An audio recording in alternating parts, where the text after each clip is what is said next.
Hey guys, we're on our way to start the run here, but one place I definitely wanted to stop. Omri took his the lion. The line at Kfar Giladi Tel Chai, which said on the line is good to die for our country, which Joseph Trumpeldor they claim he said before he died, fighting for Tel Chai in 1903. It was in Purim, right before Purim, Yud Aleph Be'adar. So they make this line standing here and watch the valley of Leon, and it's basically a cemetery for people that was in Irgun HaShomer, like they keep watching all the kibbutz here, and the place in Kfar Giladi is one of the first kibbutz in the Leon. Metula basically is not far from here. You can see it is behind the kibbutz. That's where we're going to start. Right there is the Hermon mountain, 2,200 meters high. Not that high, not like the Rockies. What I was gonna say, I mean, it's interesting you mentioned, because I read a lot about Trumpeldor and the famous last words. It might be a little bit like of a myth. Yes. Nobody knows.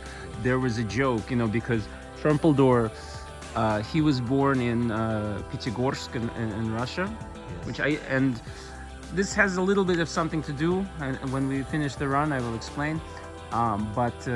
Yeah, I read about his last words, some jokes that the last words was a curse. That he cursed, yes. Motherfucker. I don't know how true it is. Sure he cares. I read an account, the doctor said something about, being bandaged, but of course the famous words, and that's why they're inscribed on the line, right, Omri? Yes. It's good to die for one's country, yeah. If you die, it's very good. They claim he said, if you dying, okay, also it's good to die for your country. It's a good reason. It's not like, okay, you die. Yeah, and I mean, like, I think about it, because if, back then, like you said, there was not really a country. It was not really a country. They don't really know what's going to happen, but it's become a saying for braveness and fighting and people talking about him and learn about him. And he's really a simple Russian come to to Israel.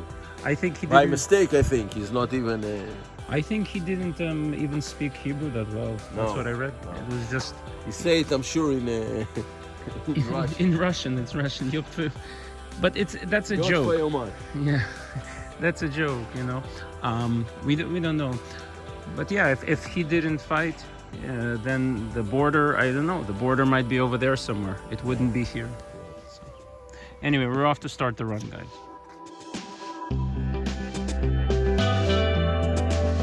Yes.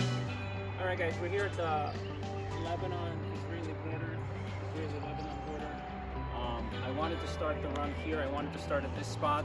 Right over there, we have a good fence, which is the border between Lebanon and Israel. At one point, it was a place of peace. It was a place where it was almost like, I want to say, like the border between America and Canada. And people could go back and forth. And I hope one day that can happen again. So that's why I wanted to start the run here at the border. All right? Good luck. Thanks, Omri. I'm going to hit the button and I'm going to go. Just go.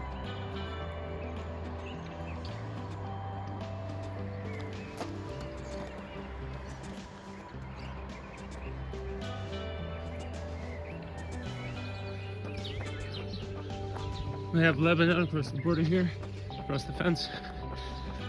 And we're running down to Metula itself.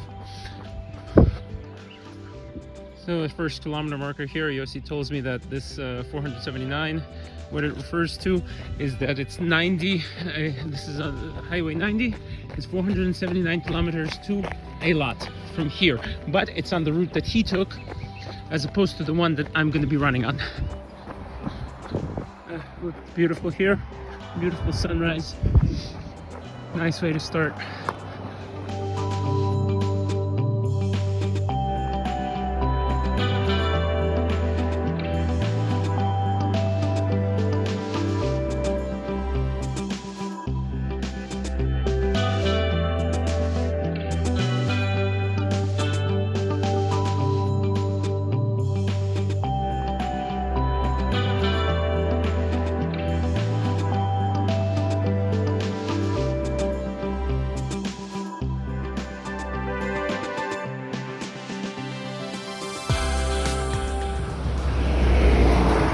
So we're coming up on Kfar Galadi on the right. This is the place where the lion was that we stopped earlier on the way up to the border.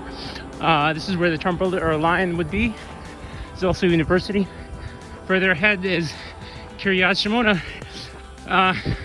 So as I learned from some of my students, I learned to count. Shimona means 8, and this refers to, I think, the village of 8, which is the 8 people that died along defending Tel Hai before Israel was founded as a country. So one of them was Trumpeldor, and so that's the symbolism there.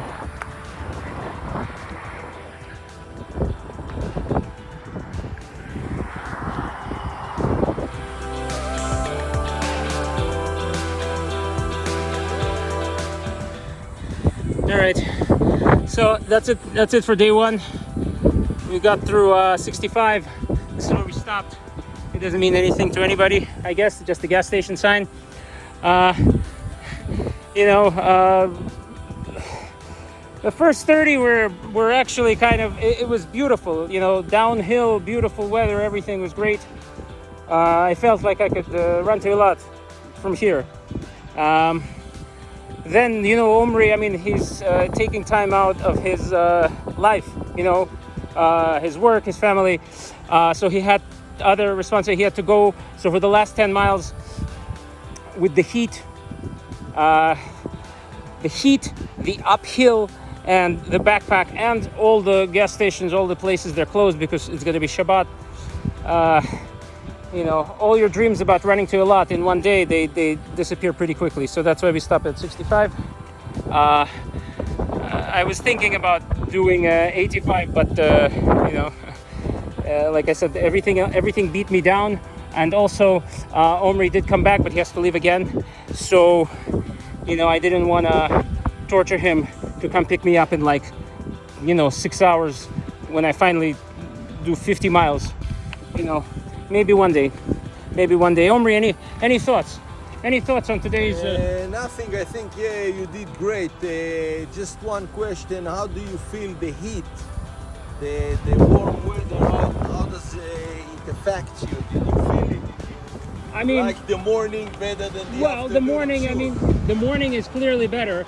The heat. I didn't really feel it. I think that what happened, it's a combination of the heat, the uphill. All of a sudden I have the backpack and I have all the water on me, and there is no place to sit in the shade. There's no place. I thought I could get to the gas station or the cafe, then I rest for an hour, and I'm like good as new.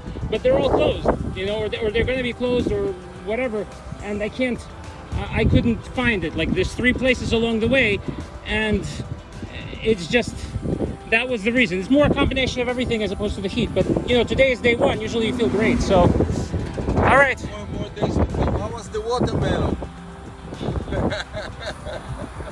Thumbs up. All right, that's it.